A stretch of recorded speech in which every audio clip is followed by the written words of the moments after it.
Assalamualaikum warahmatullahi wabarakatuh. Saya Kostari Moneka dengan NPM A1A020119 dari kelas 1C Prodi Pendidikan Bahasa Indonesia. Mata kuliah Kebudayaan Indonesia, dosen pembimbing Bapak Pitra Yopika MPD. Pada kesempatan ini, saya akan menceritakan salah satu kebudayaan yang ada di daerah saya, yaitu Kaik Nari. Kaik Nari adalah tradisi yang ada di suku Serawai, Bengkulu Selatan, khususnya di daerah Kecamatan Seginim dan Air Nipis. Tradisi Kaik Nari adalah sebuah tradisi yang dilakukan oleh keluarga yang memiliki anak perempuan sebagai ungkapan rasa syukur dan kebahagiaan dari sebuah keluarga yang memiliki anak perempuan yang akan meranjak remaja atau gadis. Tradisi Kaik Nari ini dilakukan oleh anak perempuan yang berumur sekitar 7-12 tahun atau sebelum anak tersebut mengalami fase kesuburan atau menginjak balik. Tradisi Kaik Nari dalam budaya masyarakat di Bengkulu Selatan memiliki banyak fungsi seperti sebagai sarana penghantar gadis, sarana pendidikan, sarana komunikasi, dan sebagai sarana hiburan. Tradisi Kaik Nari sudah ada sejak zaman nenek moyang masyarakat di Bengkulu Selatan. Adapun persiapan untuk Kaik Nari, yaitu 1. Baju pengantin untuk pakaian anak perempuan lengkap dengan perhiasannya. 2. Air jampian jeruk nipis. 3. Beras yang dicampur dengan kunyit yang dimasukkan ke dalam wadah. 4. 2 buah tikar dari anyaman daun pandan yang dibentangkan membentuk tanda tambah. 5. 1 tunas pohon kelapa yang memiliki tinggi maksimal 1 meter. Adapun proses Kaik Nari. Proses Kaik Nari ada 2.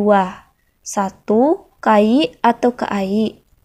Kaik atau keai adalah ritual mandi pengantin kecil atau anak yang dikaik narikan ke air besar atau sungai dengan memakai kain basahan. Tetapi kalau jauh dengan sungai, ritual mandi juga bisa dilakukan di rumah saja. Prosesi kaik ini dibantu oleh dukun beranak yang membantu saat persalinan si bayi.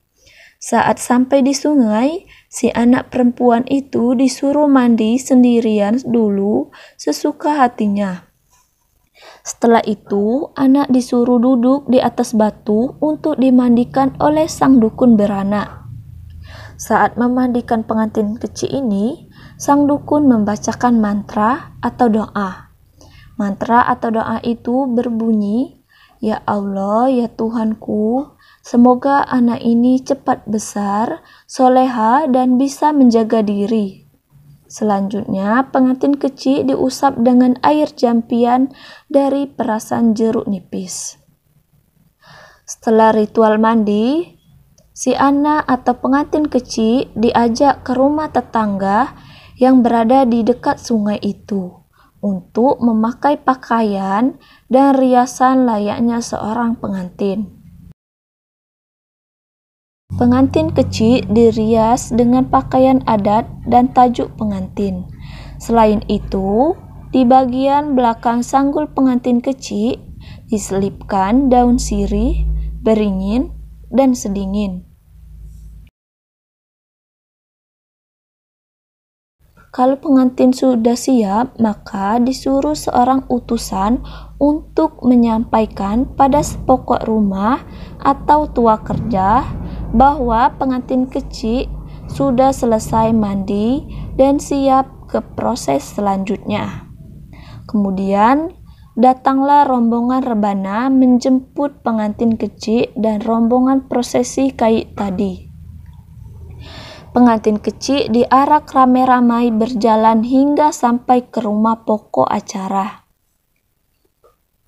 Proses yang kedua yaitu nari atau ritual menari. Saat rombongan pengantin kecil sudah sampai di rumah pokok acara, tua kerja akan mengumumkan bahwa pengantin kecil sudah sampai. Kemudian disiapkanlah peralatan untuk ritual tari atau menari. Tikar anyaman 2 buah dibentangkan dengan membentuk tanda tambah. Tunas kelapa diletakkan di tengah-tengah tikar untuk dikelilingi saat prosesi menari nanti. Tunas kelapa ini maknanya adalah sebuah harapan semoga anak yang narikan ini bisa tumbuh sehat dan berguna bagi orang banyak seperti pohon kelapa ini yang dari ujung daun sampai ujung akarnya bisa dimanfaatkan. Setelah siap, pengantin kecil akan menari tari andun, yaitu tari kebanyakan bersama dengan kawan sebayanya.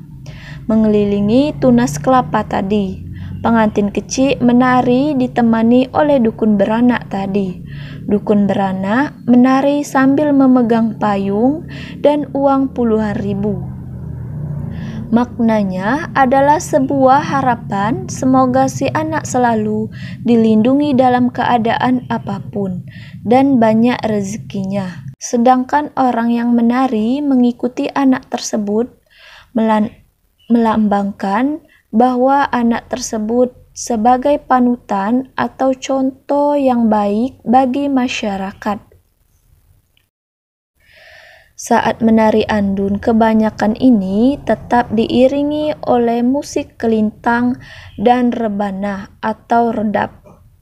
Gerakan yang dipakai nari atau menari saat prosesi kait nari ini sedikit berbeda dengan tarian andun saat acara gegerit bimbang adat. Pada prosesi kait nari ini, gerakannya adalah naup, membuka, nyentang, nyengkeling, lalu kembali lagi naup, membuka. Pengantin kecil menari kebanyakan bersama kawan sebayanya sebanyak 7 keliling. Saat kelilingan yang ketujuh, ibu dari pengantin kecil akan menghamburkan beras kuning, yaitu beras yang telah dicampur dengan kunyit yang halus.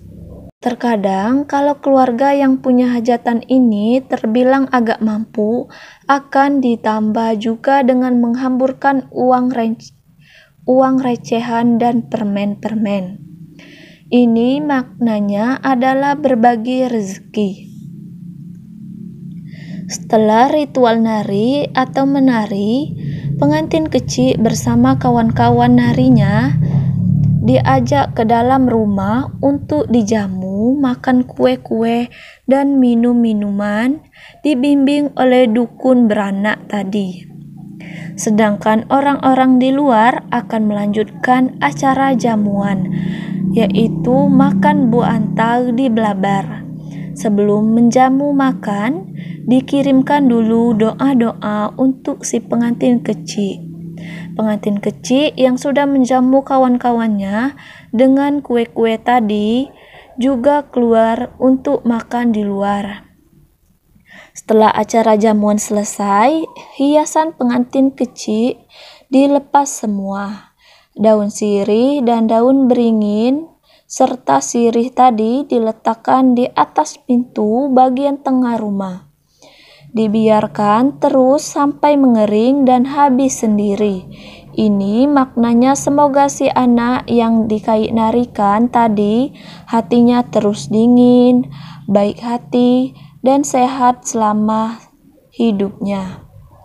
Dengan selesainya si anak perempuan dikait narikan, maka ini berarti menandakan bahwa anak ini sudah siap menemani temannya yang lebih dewasa. Dan nanti jika ada yang membutuhkan anak perempuan, anak ini sudah bisa melakukan aktivitas seperti orang dewasa. Misalnya, gotong royong dalam kegiatan bermasyarakat atau organisasi-organisasi lainnya. Baiklah, itulah salah satu kebudayaan dari daerah saya.